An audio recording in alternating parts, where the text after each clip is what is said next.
As you write your odyssey across the mountains and the seas, remember, the fate of Greece journeys with you.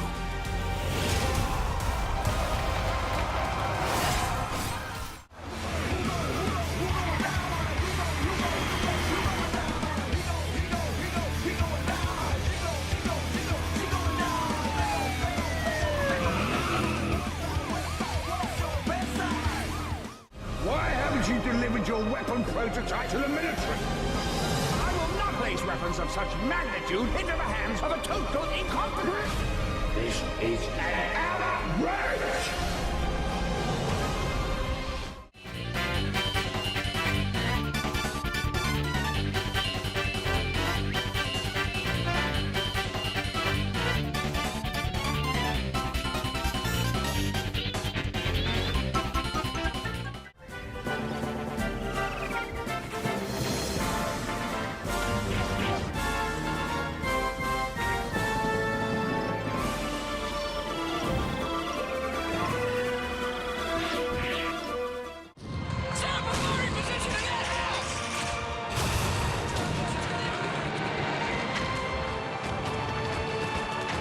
Call of Duty 4 Modern Warfare is considered the first-person shooter that modernized the genre, but it's clear the groundwork was mostly laid by its Infinity Ward predecessor, Call of Duty 2. Regenerating health felt like a miracle after the first game's brutal health pack system. Call of Duty 2's multiplayer map design is also pretty evergreen, and looking at gameplay videos, they still feel eerily reminiscent of Call of Duty's golden era of 2007 through 2012. But in my opinion, and it's not just my opinion, the campaign is the major highlight of Call of Duty 2. Even though its age is apparent in the visual department, it still manages to evoke the same emotions in me that I felt when I first saw it over a decade ago. Nothing will ever match the chaotic intensity of the Point Du Hoc mission. It still took major cues from films like Saving Private Ryan, but it was one of the first times a beach landing level wasn't trying to be Saving Private Ryan. The entire campaign, which covers the involvement of all three major allied powers, despite not always reaching the highs of that one mission, will be eternally iconic in my mind.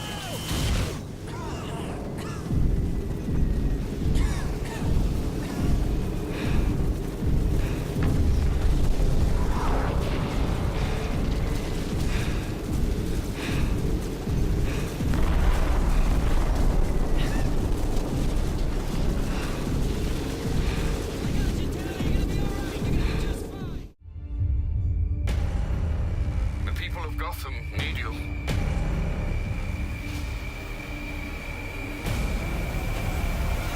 This is one of those games, while I understand the general criticisms of it, I really don't care. Sure, Rocksteady may have gone a bit too far with the Batmobile, but as they say, if you've got it, flaunt it. The Batmobile may have overshadowed what Arkham Knight did best to some, but not to me. I'll always remember Arkham Knight as the game that came out the day before my birthday, so I bought it as an early birthday present to myself. I didn't move from my couch for days after starting. For all intents and purposes, I was essentially addicted. It wasn't just the gripping narrative, it was that more than ever before, Rocksteady designed even more opportunities to utilize what it truly means to feel like Batman. The thrill of striking fear into the hearts of Batman's enemies is retained perfectly in Arkham Knight, and because of that, gameplay was even more satisfying than ever before. It's reflected in my playtime with the game anyway. And do not be alarmed, this isn't the overall Batman Arkham spot. I love the game, but there's still some surprises left, which just goes to show the incredible quality of the Batman Arkham series. When Gotham lies in ruin and I turn my gaze to the world beyond, the legend of the Batman will be worth nothing at all.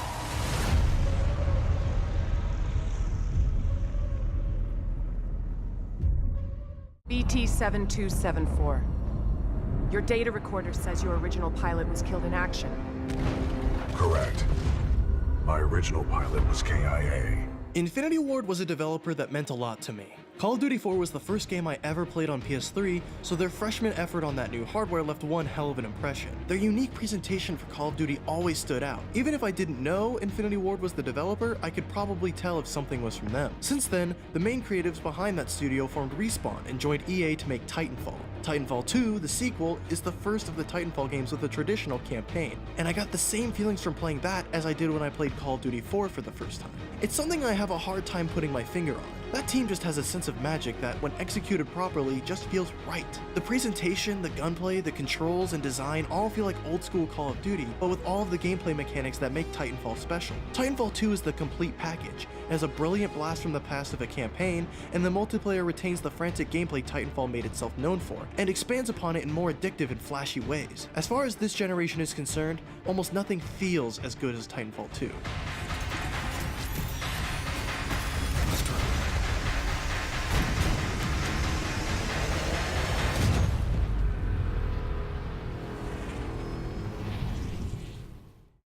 I see him up ahead.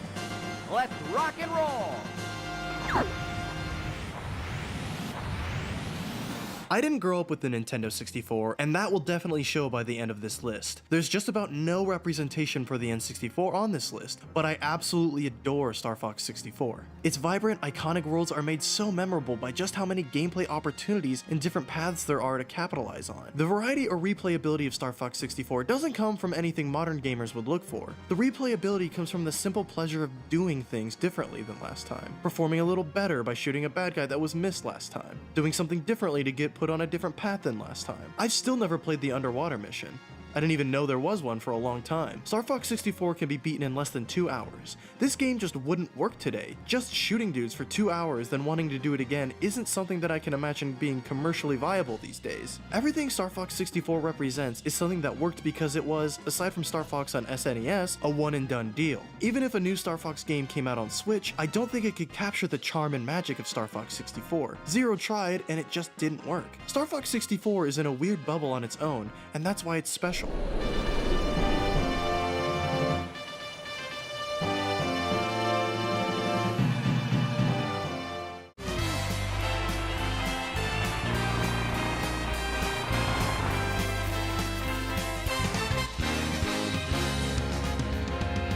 It's hard coming up with new ideas in this age of information we live in. Everything that can be invented has been invented. That's a quote from Charles H. Dewey, Commissioner of the U.S. Patent Office, in 1899. This line of thinking is often misguided, and it's visionary teams like the ones at Nintendo that prove there's still quite a few ideas that haven't been done before. Every inch of Odyssey feels like a breath of fresh air. I felt the love and passion for this character all throughout Odyssey's wonderful and whimsical journey. Nothing felt like an unnecessary diversion, but more of a welcome distraction. It's engaging enough to make me want to explore and constantly come back, but there's no pressure to play at any specific pace. Odyssey is easy enough to learn and to complete without any major bumps in the road, but offers enough challenge to require the player to master some of the game's more advanced techniques. The entire game feels like one big celebration of everything Mario has ever done in the series' entire history, and it's exemplified in magical moments like the New Donk City concert or the entire finale with Bowser and Peach. Super Mario Odyssey is the kind of game that reminds me why I love video games, and it's thanks to its incredible creativity and variety.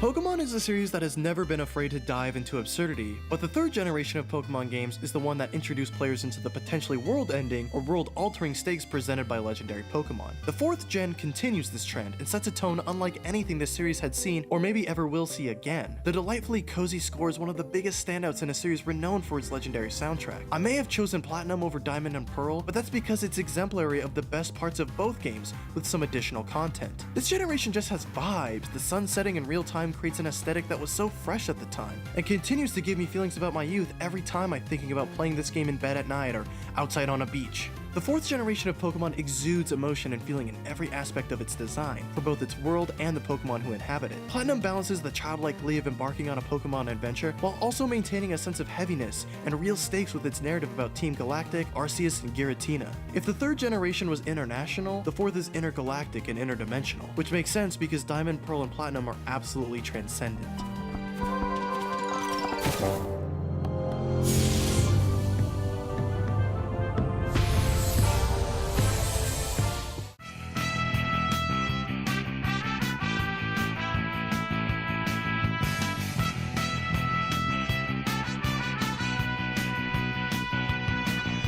Punch-Out has never been a traditional fighting game. It's classic Nintendo. Punch-Out is a game that, when explained, may sound exactly like a fighting game. The player memorizes their opponent's moves and counters them with their own inputs. But Punch-Out is almost more like a puzzle game than a fighter. Finding the right times to strike, to block, to use a special move, it's all contextual based on who Little Mac is fighting. There aren't any complicated button inputs, zoning, or anything like that. The player is simply reacting to each situation. It's how it's been since the beginning with the NES game, and it's why the 2009 entry was so well received. Punch-Out on Wii perfectly encapsulated why the original was great, while presenting itself with a unique style that both created a feeling of raw intensity and colorful playfulness. Punch-Out is a game that kicked my ass, and I still came back for more, because failure is a part of the learning process in Punch-Out. Learning what not to do in Punch-Out is just as essential as learning what to do. It rewards failure, experimentation, and perseverance. It's representative of my own personal philosophy and method of learning, so maybe that's why it clicked. I've always been someone who learned more from an F than an A, and Punch-Out is perfect for that.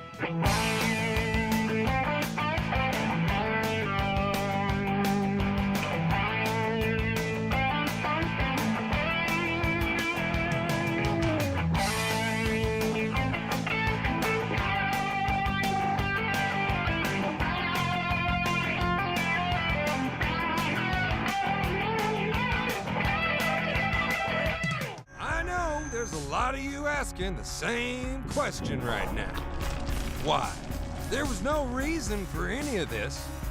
We were looking for survivors.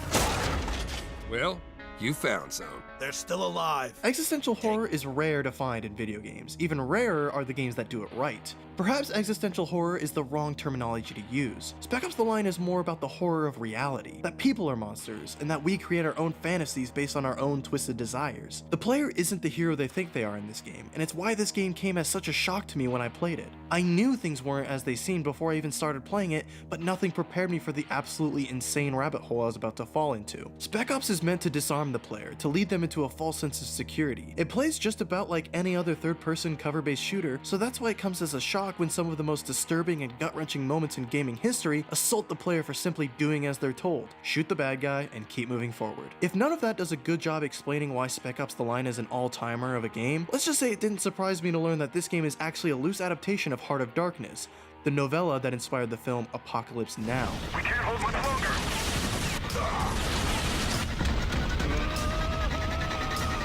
Jesus, shoot it! Shoot it! For 30 years, I've lived in the shadows. Visited death upon those who deserved it. And vanished like the wind. Sequels are often judged by many different merits. Visual upgrades, fixing issues with the first entry, and adding substantial gameplay mechanics are but a few of the things sequels should try to accomplish, and Assassin's Creed 2 is one of the best examples of that. It's still pretty dated for what modern players or newcomers to the franchise might expect from this legendary game, but upon recently replaying it, I saw that Assassin's Creed 2 still has some major chops, even when held against the entire industry as a whole. Its presentation is lacking, it doesn't have any modern open world amenities like instant fast travel, the combat is extremely slow, but it still created an icon out of the Assassin's Creed franchise, and expanded upon its predecessor in every single way it could have. Assassin's Creed 2 is the sequel every modern sequel should be compared to. And to top it all off, 2 introduced Ezio Auditore, a protagonist the likes of which hasn't been matched by the series save for a few that came relatively close. His charm, demeanor, and tragic past create an endearing character with an engaging arc and some serious development. 2 takes place over the course of many years, and it's easy to tell the difference between the Ezio at the beginning and the Ezio at the end.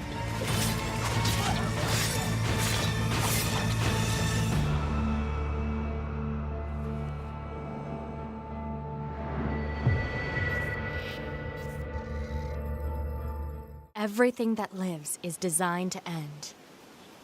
We are perpetually trapped in a never-ending spiral of life and death.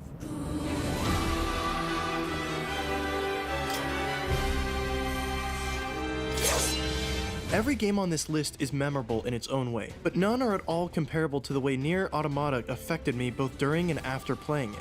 On the surface, Automata might seem like a quirky, eccentric Japanese action RPG designed to make people overlook some of its more obtuse design decisions. But Automata's quirkiness is a complete diversion to the desolation, existentialism, and deep sadness that is tucked away in its world and its characters. It's not a game I'd expect to appeal to everyone. I don't even love it as much as other people seem to. But I will always appreciate Nier Automata's willingness to be bold, to be different, It takes things many people would come to expect from Platinum Games and the open world RPG genre as a whole and completely subverts those expectations. It's hard to guess what the player is thinking from a developer's perspective. Many teams have an idea of what that player will do, but many times players fail to meet those expectations and often do the opposite. Automata doesn't just subvert expectations and anticipate what the player will do, it actively betrays those expectations and uses the player's thoughts and actions against them. Nier Automata knows what the player is thinking at almost any given moment and knows how to capitalize on it, confirming it as an expertly crafted experience. Pod 153, I order you to halt all logical thought and speech. Fear not, A2! I can handle this! Androids were designed to protect their human masters.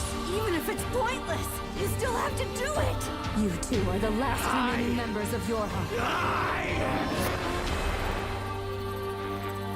That's not the operator. It's